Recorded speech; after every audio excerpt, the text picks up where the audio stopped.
ನಿಮ್ಮ ವೈಯಕ್ತಿಕ ಜೀವನದಲ್ಲಿ ಇಷ್ಟೆಲ್ಲ ಕಷ್ಟಪಟ್ಟ ಮೇಲೆ ಬಂದ್ರಲ್ಲ, ಈಗ ನಿಮ್ಮ ಸಂಬಂಧಿಕರ ಲೆವೆಲಲ್ಲಿ ನಿಮ್ಮ ಸ್ಟೇಟಸ್ ಹೇಗಿದೆ?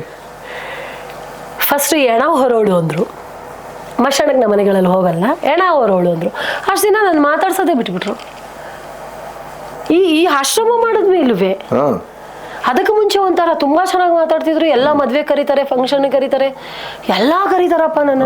ಸಿನಿಮಾದವರು ಹಾಗೆ ಅಂತ ಏನೋ ಒಂದು ಗೌರವ. ನಾನು ಹೋದ್ರೆ ಆ ಮರ್ಯಾದೆನೇ ಬೇರೆ. ನಾನು ಹೋಗದೆ ಬಿಟ್ಬಿಟ್ಟಿದ್ದೀನಿ. ಈಗ ಈ ಆಶ್ರಮ ಮಾಡಿದ್ಮೇಲಂತೂ ಎಲ್ಲೂ ಹೋಗಲ್ಲ ನಾನು.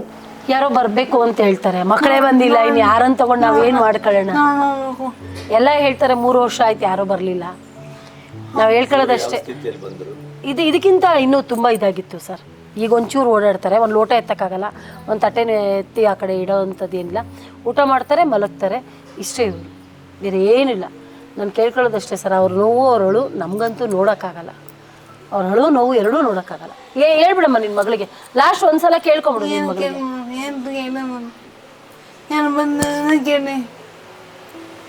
ಬರೋದೇ ಇಲ್ಲ, ಇನ್ನೇನಂತ ಕೇಳ್ಕೊಳ್ಳಿ ಅಂತಾರೆ. ಯಾಕಂದ್ರೆ ನಾವು ಕರೆದು ಸಾಕಾಗಿದೆ. ನಾವು ಇವ್ರ ವಿಡಿಯೋಸ್ ಅಪ್ಲೋಡ್ ಮಾಡಿ ಸಾಕಾಗಿದೆ. ಬರಲ್ಲ. ಇದೆ ಇಲ್ಲಿರೋ ತಾಯಂದಿರೋ ನೋವು ಸರ್. ಇವಳ ಹೆಸರು ಲೀಲಾ.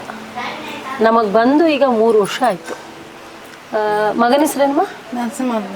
ನರಸಿಂಹ. ಮಗಳ ಹೆಸರು ಲತಾ. ಕೇಳ್ಕೊಂಬ ನಿಮ್ಮ ಮಗಳಿಗೆ ಏನು ಕೇಳ್ಕೋಬೇಕು ಅಂತ ಇದೆಯೋ ಅಲ್ಲೇ ಕೇಳು, ಅವ್ರನ್ನೇ ಕೇಳು. ಮಗಳಿಗೆ ಏನು ಕೇಳಬೇಕು ಕೇಳು.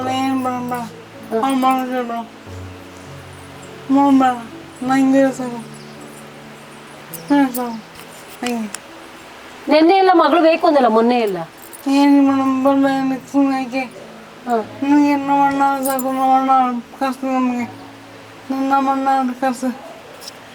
ಮಗಳಿಗಂತೂ ತುಂಬಾ ವಿಡಿಯೋ ಹಾಕಿದೀವಿ ಸರ್. ಇವಳು ಮಗಳು ನೋಡ್ಬೇಕು.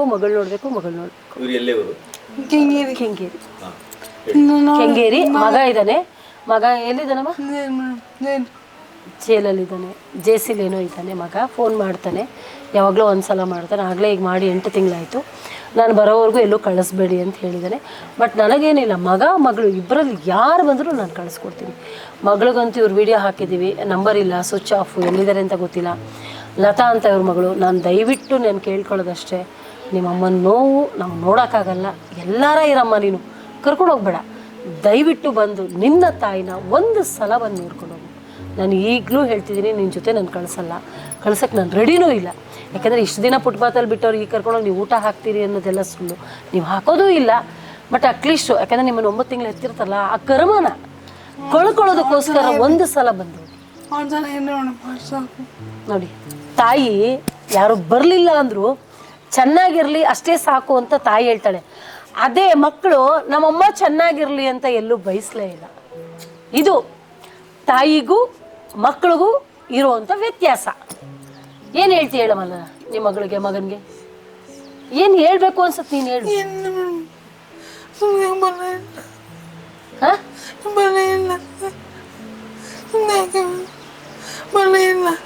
ಅವಳು 100 ಆಸೆ ಇಟ್ಕೊಂಡಿದ್ಲು, ಮಗಳು ಬರ್ತಾಳೆ, ಮಗ ಬರ್ತಾರೆ. ಕೊನೆಗೆ ಬರಲೇ ಇಲ್ಲ. ಇವತ್ತು ನನ್ನ ಲೈವಲ್ಲಿ ಆ ಸಿನಿಮಾ ನೋಡಿದೆ, ಈ ಸಿನಿಮಾ ನೋಡಿದೆ ಅಂತ ಕಮೆಂಟ್ ಹಾಕ್ತಾಗ ನನಗೇನೋ ಒಂದು ಖುಷಿ. ಮತ್ತು ಎಲ್ಲರೂ ಇಲ್ಲಿ ಫಂಕ್ಷನ್ಗೆ ಬಂದಾಗ, ಶೂಟಿಂಗ್ ಬಂದಾಗ ಇದನ್ನು ಬಿಟ್ಬಿಟ್ಟು ಅಲ್ಲಿ ಹೋಗ್ಬಿಟ್ನಾ ಅನ್ಸುತ್ತೆ. ಈಗಲೂ ನನಗೆ ಅನ್ಸುತ್ತೆ ಕೆಲವು ಸಲ, ಈ ಬದುಕು ಬಿಟ್ಟು ಅಲ್ಲಿಗೆ ಹೋಗ್ಬಿಟ್ನಾ. ಬಟ್ ಇಲ್ಲಿ ಒಳಗಡೆ ಬಂದಮೇಲೆ ಇದು ಒಂದು ಬದುಕಪ್ಪ, ಅಲ್ಲಿ ದುಡ್ಡು ಸಿಗತ್ತೆ. ಬಟ್ ಇಲ್ಲಿ ನನಗೆ ನೆಮ್ಮದಿ ಸಿಗತ್ತೆ.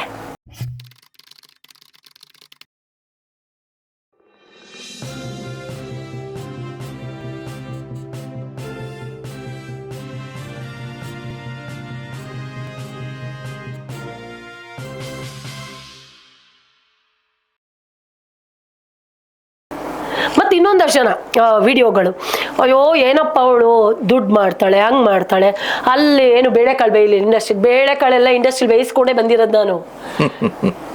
ಎಲ್ಲ ಮಾಡೇ ಬಂದಿರೋದು ಒಳ್ಳೆ ಕೆಲಸಕ್ಕಿದು. ಬಂದ್ಬಿಟ್ಟಿದ್ದೀನಿ. ಮತ್ತೆ ಹಿಂದೆ ಹೋದರೆ ಹೇಳಿ ಅಂತಾರೆ.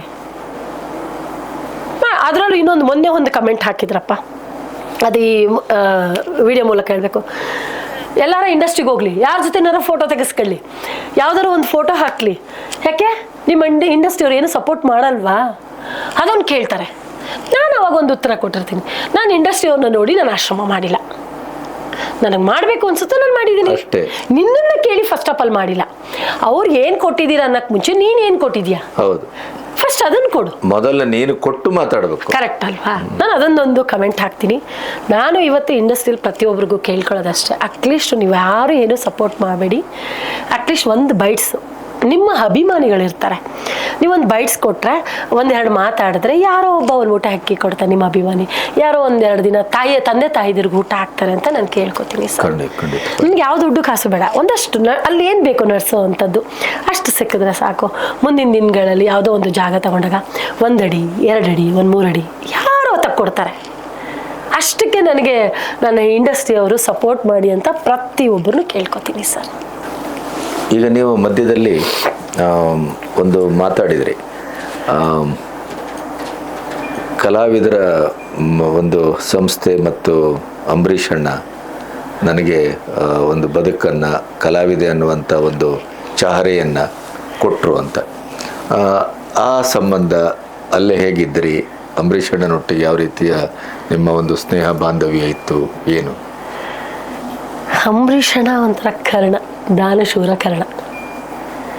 ಎಲ್ರಿಗೂ ಅಣ್ಣ ಇದ್ದಾಗ ಎಂತೆಂಥವ್ರು ಬರ್ತಿದ್ರು, ಎಂತೆಂಥವ್ರು ಅಂತ ಹೇಳೋಕ್ಕಾಗಲ್ಲ, ಅಂತಂಥವರೆಲ್ಲ ಬರ್ತಿದ್ರು.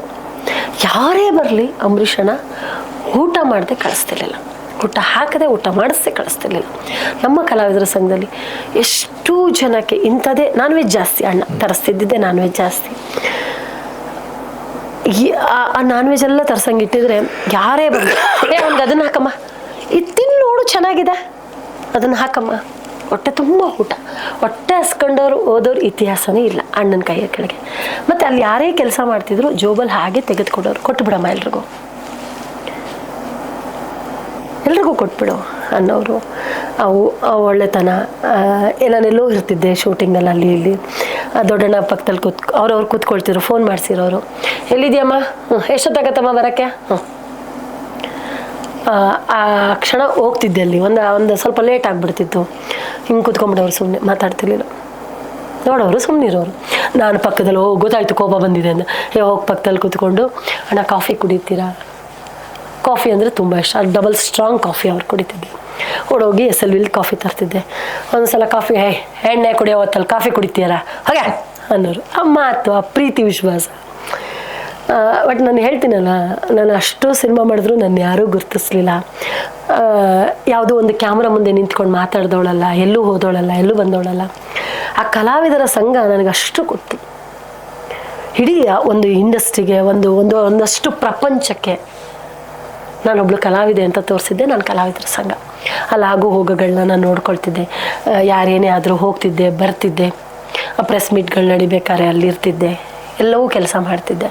ಅದಾದಮೇಲೆ ಆಶ್ರಮ ಮಾಡಿದ್ಮೇಲೆ ಇಲ್ಲಿ ಸ್ವಲ್ಪ ಕಡಿಮೆ ಆಯಿತು, ಕಲಾವಿದರ ಸಂಘಕ್ಕೆ ಹೋಗೋದು ಕಡಿಮೆ ಆಯಿತು. ಬಟ್ ಅಣ್ಣನ ವಿಷಯಕ್ಕೆ ಯಾವುದೇ ಆದರೂ ಓಡೋಗ್ತೀನಿ. ಒಂದು ಬರ್ತಡೇ ದಿನ, ಒಂದು ಸತ್ತಿದ ದಿನ ಆಗಲಿ, ಏನೇ ಆಗಲಿ ಓಡೋಗ್ತೀನಿ. ಇಂಡಸ್ಟ್ರಿಲಿ ಯಾರೇ ಏನೇ ಆದರೂ ಅಲ್ಲಿ ಫಸ್ಟ್ ಓಡೋಗ್ತೀನಿ. ಅದನ್ನು ಮಾತ್ರ ಬಿಡಲ್ಲ. ಈಗಲೂ ಸೀರಿಯಲ್ ಬರುತ್ತೆ, ಮಾಡೋಕ್ಕಾಗಲ್ಲ, ಸಿನಿಮಾಗಳು ಮಾಡ್ತಾಯಿದ್ದೀನಿ, ಯಾವ್ದು ಬರುತ್ತೆ ಅದು. ಬಟ್ ಕಲಾವಿದೆ ಅನ್ನೋದನ್ನು ಬಿಡಲ್ಲ, ಅದು ನನ್ನ ಉಸಿರು, ನನ್ನ ಜೀವನ. ನೀವು ಯಾವಾಗೂ ಸಿಗರೇಟ್ ಸೇರ್ತಾ ಇದ್ರಿ ಅಂತ ಕೇಳಲ್ಪಟ್ಟೆ. ದೇವರು ಸಿನಿಮಾ ನಮ್ಮ ಸಾಧು ಕೋಕಿಲ ಸರ್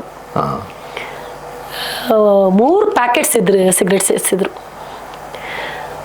ಒಂದು PC ಕ್ಯಾರೆಕ್ಟರ್ ತುಂಬ ಕೆಟ್ಟವಳು, ಅನಿಲ್ ಉದಯ್ ಇಬ್ಬರು ಸತ್ತಿದ್ರು. ಅವರಿಬ್ಬರು ಬಂದಿರ್ತಾರೆ. ಹೀರೋಯಿನ್ನ, ಹೇಯ್ ಬಂದಿದ್ಯಾ, ಅದೇನು ಕೆಲಸ ಮುಗಿಸ್ಕೊಂಡು ಹೋಗ ಗೊತ್ತು. ಆವಾಗ ಸಿಗರೇಟ್ ಸೇರ್ತಾ ಇರ್ತೀನಿ. ಇನ್ನೊಂದು PC ಗೆ ಒಂದು ಚಿಕನ್ ಮಟನ್ ಸಿಗರೇಟ್ ತೊಗೊಂಡು ಬಾ ಅಂತ ಅವಳು ಒಂದು ತರ್ತಾಳೆ. ಆ ಸಿಗರೇಟ್ ಸೇದಕ್ಕೆ ಅದು ಸಿಗರೇಟ್ಸ್ ಇಟ್ಕೊಂಡು ಆಮೇಲೆ ಹೊಗೆ ಬಿಡಬೇಕು, ಅದು ನನಗೆ ಬರ್ತಿಲ್ಲ. ನಾನು ಅದು ಇಟ್ಕೊಳ್ತಿದ್ದಂಗೆ ಕೆಮ್ತಿದ್ದೆ. ಬೆಳಗ್ಗೆವರೆಗೂ ಸೇರಿಸಿದ್ದಾರೆ ನಮ್ಮ ಸಾಧು ಸರ್.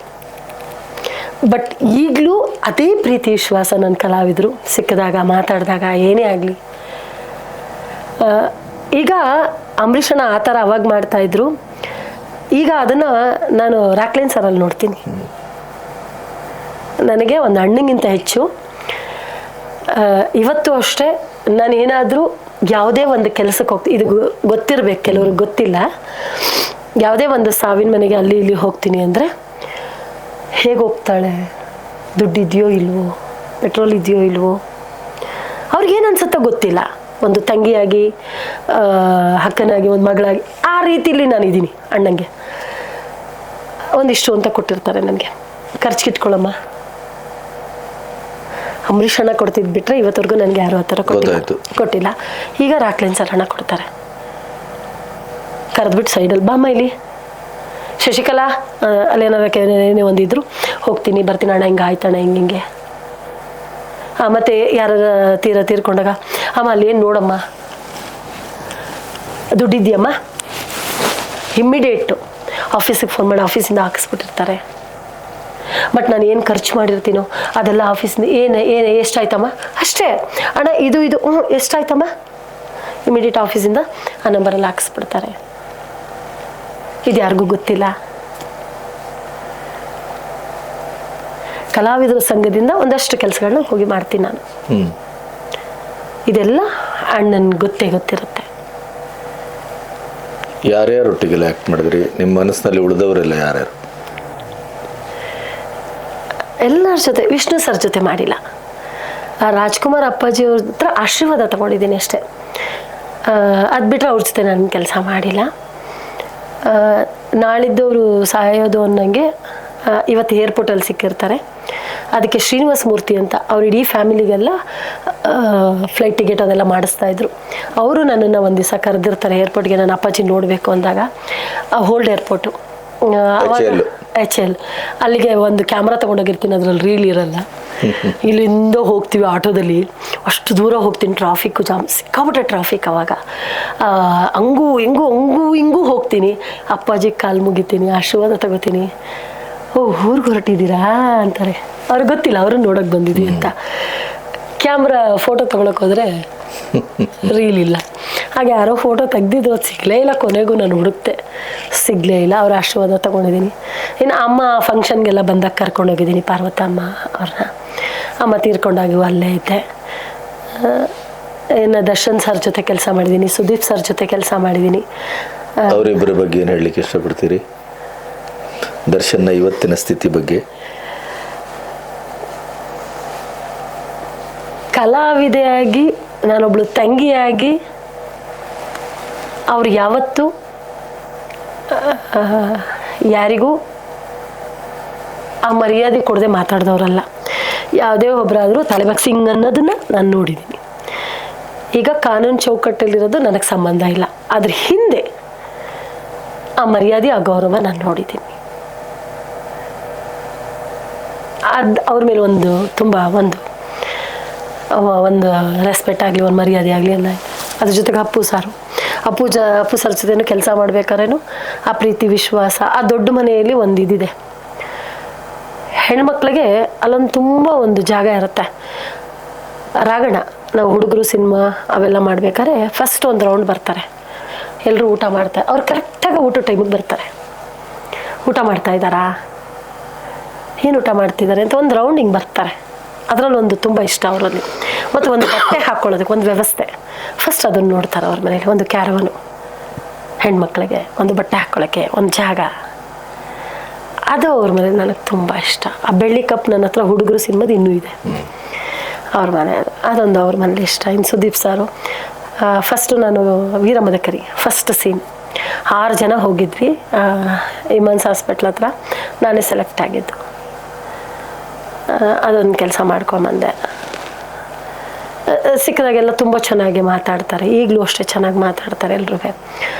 ಗಣೇಶ್ ಅವ್ರ ಜೊತೆ ಕೆಲಸ ಮಾಡಿದೆ, ದುನಿಯಾ ವಿಜಯ್ ಅವ್ರ ಜೊತೆ, ಶಂಕರ್ IPS ಕರಿಚಿರತೆ ದೇವರು, ಆಲ್ಮೋಸ್ಟ್ ಸಿನಿಮಾ ಅವ್ರ ಜೊತೆ ಕೆಲಸ ಮಾಡಿದೆ. ಎಲ್ಲರ ಜೊತೆನೂ ಕೆಲಸ ಮಾಡಿದೆ. ಅಂಬರೀಷ್ ಅಣ್ಣನ ಜೊತೆ ಕೆಲಸ ಮಾಡಿದೆ, ಬುಲ್ಬುಲ್ ಸಿನಿಮಾ. ಇನ್ಯಾರ ಜೊತೆನೂ ಈಗ ಮಾಡಬೇಕು ಅಂತ ಎಲ್ಲೂ ಬ್ಯಾಲೆನ್ಸ್ ಇಲ್ಲ, ಮಾಡ್ತಾನೇ ಇದ್ದೀನಿ. ಬಂದಿದ್ದೆಲ್ಲ ಡಾರ್ಲಿಂಗ್ ಕೃಷ್ಣ ಅವ್ರ ಜೊತೆಯಿಂದ ಎಲ್ಲರ ಜೊತೆನೂ ಕೆಲಸ ಮಾಡಿದ್ದೀನಿ. ಬಟ್ ಅದೊಂದು ಬೇಜಾರು, ವಿಷ್ಣು ಸರ್ ಜೊತೆ ಅವ್ನು ಮಾಡಿಲ್ಲ ಅನ್ನೋ ಒಂದು ಇದ್ದೇ ಇರುತ್ತೆ. ಇನ್ನು ಶಂಕರ್ನಾಗ್ ಅವ್ರನ್ನ ನಾವು ನೋಡೇ ಇಲ್ಲ, ನಾನಂತೂ ನೋಡಿಲ್ಲ. ಈಗಲೂ ಆ ಹೆಸರಲ್ಲಿ ನೋಡಿ, ಅದು ನನಗೆ ಹೆಂಗೆ ಹೇಳ್ಕೊಂಬರುತ್ತೆ ಅಂದರೆ, ಶಂಕರ ಸರ್ ಅಭಿಮಾನಿಗಳು ಬಂದು ಊಟ ಹಾಕ್ತಾರೆ, ಅಲ್ಲೂ ಸೆಳ್ತಾ ಇದೆ ನೋಡಿ, ನನಗೆ ಬಿಟ್ಟಿಲ್ಲ ಅದು. ವಿಷ್ಣು ಸರ್ ಅಭಿಮಾನಿಗಳು ಬಂದು ಊಟ ಹಾಕ್ತಾರೆ, ಅದೊಂದು ಸೆಳ್ತಾ ಇದೆ. ದಿನ ಒಬ್ರು ಭಾಗ್ಯ ಅಂತಿದ್ದಾರೆ, ಆಯಮ್ಮನ ದಿನಾ ನೋಡ್ತೀನಿ ವಿಷ್ಣು ಸರ್ ಕಾಣ್ತಾರೆ. ಅಮ್ಮ ತಲೆಗೆ ಬಟ್ಟೆ ಕೊಟ್ಕೊಂಡು ಅದು ಹಾಗೆ ಇದ್ದಾರೆ. ಅಲ್ಲೆಲ್ಲೂ ಮರೆಯಲ್ಲ, ಒಬ್ಬೊಬ್ಬರದು ಒಂದೊಂದು ಮರೆಯಲ್ಲ. ಬಟ್ ಇಂಡಸ್ಟ್ರಿ ನನಗೊಂಥರ ಜೀವನ. ಇಂಡಸ್ಟ್ರಿಯಲ್ಲಿ ನಿಮ್ಗೆ ಯಾವುದೇ ಕೆಟ್ಟ ಎಕ್ಸ್ಪೀರಿಯನ್ಸ್ ಆಗಿಲ್ಲ? ಇಲ್ಲ, ನನಗೆ ಆ ಥರ ಯಾವುದೂ ಆಗಿಲ್ಲ. ಬಟ್ ಒಂದು ಸಂಬಳ ಆಗಲಿ ಇನ್ನೊಂದಾಗಲಿ ಕರೆಕ್ಟಾಗಿ ಕೊಡ್ತಿದ್ರು ನನಗೆ. ಬಟ್ ನಾನು 4 ಗಂಟೆಗೆ ಹೇಳಿದ್ರೆ 3 ಗಂಟೆಗೆ ಇರ್ತಿದ್ದೆ. ನನ್ನ ಟೂ ವೀಲರ್ ಇಷ್ಟು ದೊಡ್ಡ ಬ್ಯಾಗು, ಒಂದು 20 ಜೊತೆ ಬಟ್ಟೆ ತೊಗೊಂಡೋಗ್ತೇವೆ. ಅವ್ರು ಒಂದು ಜೊತೆ ಹೇಳಿದ್ರೆ 20 ಜೊತೆ ತೊಗೊಂಡೋಗ್ತೇವೆ. ಟೂ ವೀಲರೇ ರಾತ್ರಿ 1 ಗಂಟೆ ಆಗಲಿ ಟೂ ವೀಲರಲ್ಲೇ ಬಂದುಬಿಡ್ತಿದ್ದೆ. ಯಾಕಂದರೆ ಕಾರು ಅವ್ರು ಕಳಿಸ್ತಿದ್ರು, ನನಗೊಂದು 500 ರೂಪಾಯಿ ಕನ್ವೀನಿಯನ್ಸ್ ಸಿಗುತ್ತಲ್ಲ, ಆ 500 ರೂಪಾಯಿ ಪೆಟ್ರೋಲ್ ಹಾಕೊಂಡು ಇನ್ನೇನು ಬಂದುಬಿಡ್ತಿದ್ದೆ. ಯಾಕಂದರೆ ಅನ್ನ ತಿಂದಿದ್ದೀನಿ, ನಾನು ಯಾರ ಬಗ್ಗೆನೂ ಮಾತಾಡಬಾರ್ದು. ಮಾತಾಡಿದ್ರೆ ಅದರಷ್ಟು ದ್ರೋಹ ಇನ್ನೊಂದಿಲ್ಲ. ಕರೆಕ್ಟ್. ನನ್ನ ಕುಟುಂಬ ನಡೆದಿದೆ, ನಾನು ಬದುಕು ಕಟ್ಕೊಂಡಿದ್ದೀನಿ, ಒಂದು ಬಟ್ಟೆ ಹಾಕ್ಕೊಂಡಿದ್ದೀನಿ, ನನ್ನ ಮಗನಿಗೊಂದು ದಾರಿ ಮಾಡಿದ್ದೀನಿ, ಒಂದು ಇರಕ್ಕೆ ಮನೆ ಕಟ್ಟಿದ್ದೀನಿ, ಎಲ್ಲವೂ ಸಿಕ್ಕಿದೆ. ಆ ಬಗ್ಗೆ ಅಂದರೆ ನನಗೆ ಆ ಭಗವಂತ ಕೂಡ ಮೆಚ್ಚಲ್ಲ. ಇನ್ನು ಕೆಲವರು ಅಂತಾರೆ ಇಂಡಸ್ಟ್ರಿ ಸರಿ ಇಲ್ಲ ಅಂದ್ರೆ ಆರಾಮಾಗಿ ಹೋಗ್ಬಿಡಿ ಆಚೆ, ಮತ್ತೆ ಇಂಡಸ್ಟ್ರಿಲೇ ಇತ್ಕೊಂಡು ಅದೇ ಹೆಸರು ತಗೊಂಡು ಇಂಡಸ್ಟ್ರಿ ಸರಿ ಇಲ್ಲ ಅಂತೀರಿ. ಹೌದು, ಮತ್ತೆ ನಮಗೆ ಹಾಗಾಯ್ತು, ನಿಮ್ಗೆ ಹೀಗಾಯ್ತು, ಅದಾಯ್ತು, ಇದಾಯ್ತು. ಬಟ್ ಅವ್ರು ಆಚೆ ಹೋಗಿ ಎಲ್ಲೂ ಕೆಲಸ ಮಾಡೋಕ್ಕಾಗಲ್ಲ, ಆಗೋದಿಲ್ಲ. ಶಿವಣ್ಣನ ಜೊತೆ ಕೆಲಸ ಮಾಡಿದೆ, ಆ ದೇವರು ಕೊಟ್ಟ ತಂಗಿ, ಒಂದು ಕಾಲ ಮೇಲೆ ಕಾಲ ಹತ್ಕೊಂಡು ಹೋಗಲ್ಲೋ ಅನ್ಬೇಕಿತ್ತು. ಎಷ್ಟೊತ್ತಾದರೂ ಬರ್ತಿರ್ಲಿಲ್ಲ ಅನ್ನಕ್ಕೆ. ಸಾಯಿ ಪ್ರಕಾಶ್ ಅವ್ರು ಡೈರೆಕ್ಟ್ರು, ಅಣ್ಣ ಅಲ್ಲಿ ಕೂತ್ಕೊಂಡು ಹಿಂಗೆ ಮಾಡಬೇಕು ಅಂತ ಹೇಳಿ ಆ ಒಬ್ಬೊಬ್ಬರ ಜೊತೆ ಒಂದೊಂದು ಪಾತ್ರಗಳಿದೆಯಲ್ಲ, ಅದು ತುಂಬ ಇಷ್ಟ ನಂಗೆ. ಆ ಪಾತ್ರಗಳೆಲ್ಲ ಹಾಗೆ ಮನಸ್ಸಲ್ಲಿ ಕೂತಿರುತ್ತೆ. ಇವತ್ತು ನನ್ನ ಲೈವಲ್ಲಿ ಆ ಸಿನಿಮಾ ನೋಡಿದೆ, ಈ ಸಿನಿಮಾ ನೋಡಿದೆ ಅಂತ ಕಮೆಂಟ್ ಹಾಕ್ದಾಗ ನನಗೇನೋ ಒಂದು ಖುಷಿ. ಮತ್ತು ಎಲ್ಲರೂ ಇಲ್ಲಿ ಫಂಕ್ಷನ್ಗೆ ಬಂದಾಗ, ಶೂಟಿಂಗ್ ಬಂದಾಗ ಇದನ್ನು ಬಿಟ್ಬಿಟ್ಟು ಅಲ್ಲಿ ಹೋಗ್ಬಿಟ್ನಾ ಅನ್ಸುತ್ತೆ. ಈಗಲೂ ನನಗೆ ಅನ್ಸುತ್ತೆ ಕೆಲವು ಸಲ, ಈ ಬದುಕು ಬಿಟ್ಟು ಅಲ್ಲಿಗೆ ಹೋಗ್ಬಿಟ್ನಾ. ಬಟ್ ಇಲ್ಲಿ ಒಳಗಡೆ ಬಂದಮೇಲೆ ಇದು ಒಂದು ಬದುಕಪ್ಪ, ಅಲ್ಲಿ ದುಡ್ಡು ಸಿಗತ್ತೆ. ಬಟ್ ಇಲ್ಲಿ ನನಗೆ ನೆಮ್ಮದಿ ಸಿಗತ್ತೆ. ಅಲ್ಲಿ ದುಡಿತೀನಿ, ದುಡ್ಡು ಸಿಗತ್ತೆ, ಇಲ್ಲಿ ನೆಮ್ಮದಿ ಸಿಗತ್ತೆ ನನಗೆ. ಆತ್ಮಸಾಕ್ಷಿ ನೆಮ್ಮದಿ, ಅಪ್ಪ ಅಮ್ಮನ ಪದ ನೆಮ್ಮದಿ. ಇಲ್ಲಿ ನಿಮ್ಮ ವೈಯಕ್ತಿಕ ಜೀವನದಲ್ಲಿ ಇಷ್ಟೆಲ್ಲ ಕಷ್ಟಪಟ್ಟ ಮೇಲೆ ಬಂದ್ರಲ್ಲ, ಈಗ ನಿಮ್ಮ ಸಂಬಂಧಿಕರ ಲೆವೆಲಲ್ಲಿ ನಿಮ್ಮ ಸ್ಟೇಟಸ್ ಹೇಗಿದೆ? ಫಸ್ಟ್ ಎಣ ಹೊರೋಳು ಅಂದರು, ಮಶಾಣಕ್ಕೆ ನಮ್ಮ ಮನೆಗಳಲ್ಲಿ ಹೋಗಲ್ಲ, ಎಣ ಹೊರೋಳು ಅಂದರು. ಅಷ್ಟು ದಿನ ನಾನು ಮಾತಾಡ್ಸೋದೇ ಬಿಟ್ಬಿಟ್ರು. ಈ ಆಶ್ರಮ ಮಾಡಿದ್ಮೇಲುವೆ, ಅದಕ್ಕೆ ಮುಂಚೆ ಒಂಥರ ತುಂಬ ಚೆನ್ನಾಗಿ ಮಾತಾಡ್ತಿದ್ರು. ಎಲ್ಲ ಮದುವೆ ಕರೀತಾರೆ, ಫಂಕ್ಷನ್ ಕರೀತಾರೆ, ಎಲ್ಲ ಕರೀತಾರಪ್ಪ ನನ್ನನ್ನು. ಸಿನಿಮಾದವರು ಹಾಗೆ ಅಂತ ಏನೋ ಒಂದು ಗೌರವ. ನಾನು ಹೋದ್ರೆ ಆ ಮರ್ಯಾದೆನೇ ಬೇರೆ. ನಾನು ಹೋಗೋದೇ ಬಿಟ್ಬಿಟ್ಟಿದ್ದೀನಿ. ಈಗ ಈ ಆಶ್ರಮ ಮಾಡಿದ್ಮೇಲಂತೂ ಎಲ್ಲೂ ಹೋಗಲ್ಲ ನಾನು. ನನ್ನ ಮಗ ಸೊಸೆನ ಕಳಿಸ್ತೀನಿ, ಸಾಕಪ್ಪ ಎಣ ಹೊರೋಳು, ಎಣ ಹೊತ್ಕೊಂಡೇ ಇದ್ಬಿಡೋಣ. ಆಶ್ರಮ ಮಾಡಿದ್ಮೇಲೆ ನಿಮ್ಗೆ ಹೊಸ ಸರ್ಟಿಫಿಕೇಟ್, ಅಲ್ಲೊಂದು ಸರ್ಟಿಫಿಕೇಟು, ಅಲ್ಲೊಂಥರ ಶೆಲ್ಫಿ, ಹೌದು, ಹಗ್ಗು, ಅದೊಂಥರ ಚೆನ್ನಾಗಿತ್ತು. ಆ ಮರ್ಯಾದೆ, ಆ ಗೌರವ, ಕುತ್ಕೊಳ್ಳೆ ಅನ್ನೋ ಒಂದು ಗೌರವ. ಆಗ ನಾನು ಯಾರು ಅನ್ನೋದೇ ಗೊತ್ತಿರಲಿಲ್ಲ. ಫುಟ್ಪಾತಲ್ಲಿ ಇದ್ದಾಗ ಎಲ್ಲ ಗುರ್ಸಕ್ಕೆ ಸ್ಟಾರ್ಟ್ ಮಾಡಿ ಎಲ್ಲ ಆಯ್ತು. ಈಗ ಹೆಣ ಹೊರೋಳು ಸರ್ಟಿಫಿಕೇಟ್ ಆಯ್ತಪ್ಪ. ಹೆಣ ಹೊತ್ತಾದ್ರೂ ನೀ ಹೊತ್ತಾಗೆ ಕೊಳ್ಳಿ ಇಡ್ತಿದ್ದೀನ. ನೀವು ಸತ್ತರೆ ಏನಂತ ಕರೀತಾರೆ? ಹೆಣ ಅನ್ನಲ್ವಾ? ಅವ್ರನ್ನ ಅನಾಥ ಹೆಣ ನಾನು ಹೊರ್ತಿದ್ದೀನಿ. ಹೌದು. ನೀವು ಸತ್ತರೆ ಏನಂತ ಕರೀತಾರೆ? ಅದು ನಿಮ್ಮನ್ನು ಹೆಣನೇ. ಬಾಡಿ ಎಷ್ಟೊತ್ತಾಗ ತರ್ತೀಯಪ್ಪ? ಮನೆಗೆ ತರ್ತೀರಾ, ಚಿದಾಗ ತಗೊಂಡೋಗ್ತೀರಾ? ಟೈಮ್ ಎಷ್ಟಕ್ಕೆ? ಅಯ್ಯೋ ಲೇಟ್ ಆಗ್ಬಿಡುತ್ತಲ್ಲಪ್ಪ, ಮಕ್ಳವ್ರೆ, ಮನೆಯವ್ರೆ, ಅದಕ್ಕೂ ಟೈಮ್ ಇಲ್ಲ.